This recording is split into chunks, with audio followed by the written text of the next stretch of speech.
जय सिया राम। बहुत ही आनंद आ रहा है। आइए श्री रामचरितमानस पढ़ते हैं। निषाद राज जी के मन में कुछ और ही बात चल रही है।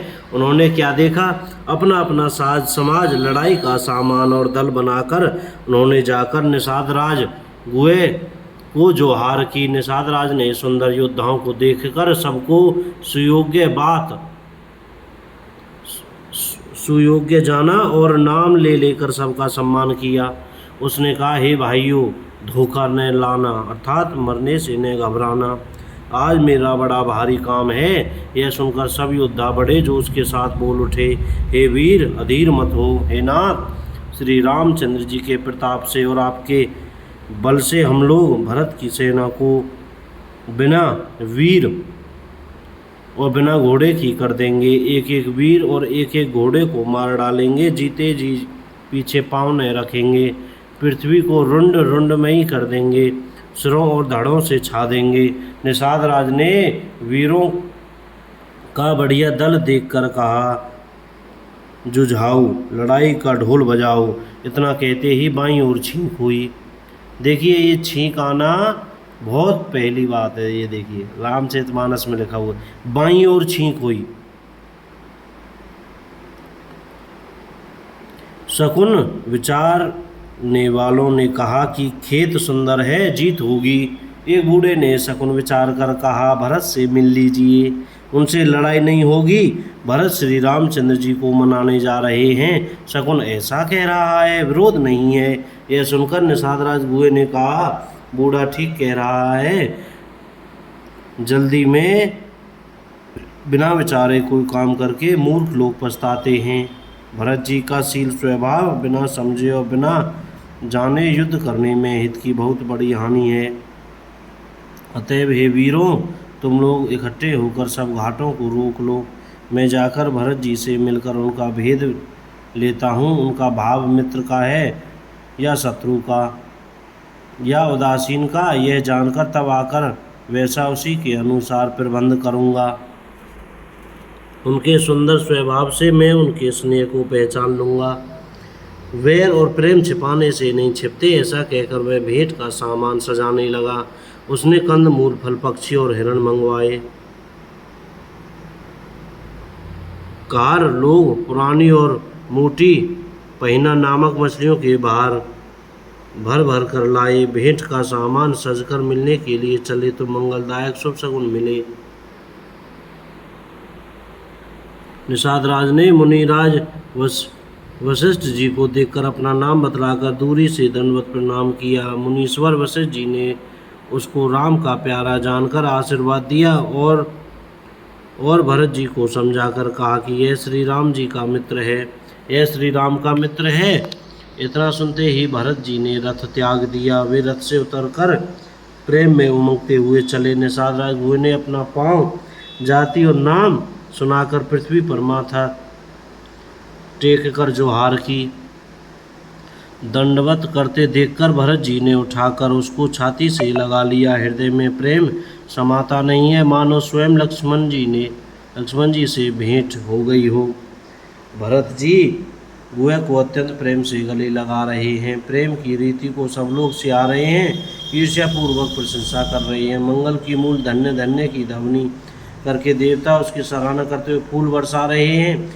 वे कहते हैं, जो लोक और वेद दोनों में सब प्रकार से नीचा माना जाता है, जिसकी छाया के छू जाने से भी स्नान करना होता है, उसी निषाद से अखबार भरकर हृदय से चिपटाकर श्री रामचंद्र जी के छोटे भाई भरत जी आनंद और प्रेम शरीर में पुलकावली से परिपूर्ण हो मिल रहे हैं। जो लोग राम राम कहकर जमाई लेते हैं, अर्थात आलस्य से भी जिनके मुंह से राम नाम का उच्चारण हो जाता है, पापों के समूह कोई भी पाप उनके सामने नहीं आते। फिर इस गुहे को तो स्वयं श्री रामचंद्र जी ने हृदय से लगा लिया और कुल समेत इसे जगत को पवित्र करने वाला बना दिया।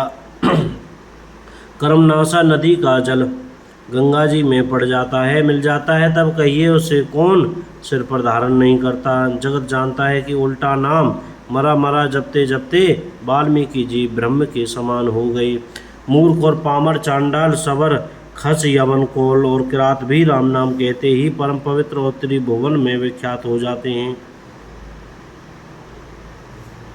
इसमें कोई आश्चर्य नहीं है, युग युगांतर से यही रीति चली आ रही है। श्री रघुनाथ जी ने किसको बढ़ाई नहीं दी। इस प्रकार देवता राम नाम की महिमा कह रहे हैं और उसे सुन सुनकर अयोध्या के लोग सुख पा रहे हैं। राम सखा निषाद राज से प्रेम के साथ मिलकर भरत जी ने कुशल मंगल और क्षेम पूछी। भरत जी का शील और प्रेम देखकर निषाद उस समय विदेह हो गया। प्रेम मुग्ध होकर देह की सुध भूल गया।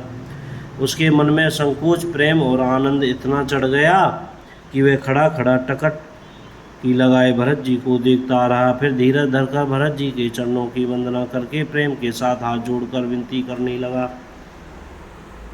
हे प्रभु, कुशल के मूल आपके चरण कमलों के दर्शन कर मैंने तीनों कालों में अपना कुशल जान लिया।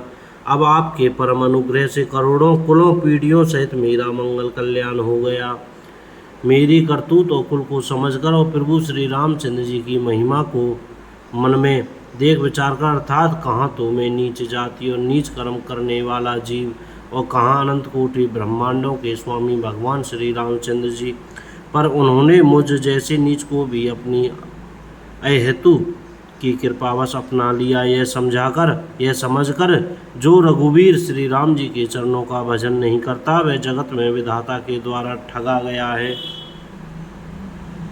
मैं कपटी, कायर, कुबुद्धि और कुजाति हूँ और लोक वेद दोनों से सब प्रकार से बाहर हूँ, पर जब से श्री रामचंद्र जी ने मुझे अपनाया है तभी से मैं विश्व का भूषण हो गया। निषाद राज की प्रीति को देखकर सुंदर विनय सुनकर फिर भरत जी के छोटे भाई शत्रुघ्न जी उससे मिले। फिर निषाद ने अपना नाम लेकर सुंदर, नम्र और मधुर वाणी से सब रानियों को आदरपूर्वक जोहार की। रानियां उसे लक्ष्मण जी के समान समझकर आशीर्वाद देती हैं कि तुम 100 लाख वर्षों तक सुखपूर्वक जियो। रानियां उसे लक्ष्मण जी के समान जानकर आशीर्वाद देती हैं, तुम 100 लाख वर्षों तक सुखपूर्वक जियो। नगर के स्त्री पुरुष निषाद को देखकर ऐसे सुखी हुए मानो लक्ष्मण जी को देख रहे हो। सब कहते हैं जीवन का लाभ तो इसी ने पाया है जिसे कल्याण स्वरूप श्री रामचंद्र जी ने भुजाओं में बांधकर गले लगाया है। निषाद अपने भाग्य की बड़ाई सुनकर मन में परम आनंदित हो सबको अपने साथ ले चला। बोल सियावर रामचंद्र की जय। जय सिया राम। को गलती हो गई हो तो क्षमा करें। जय सिया राम।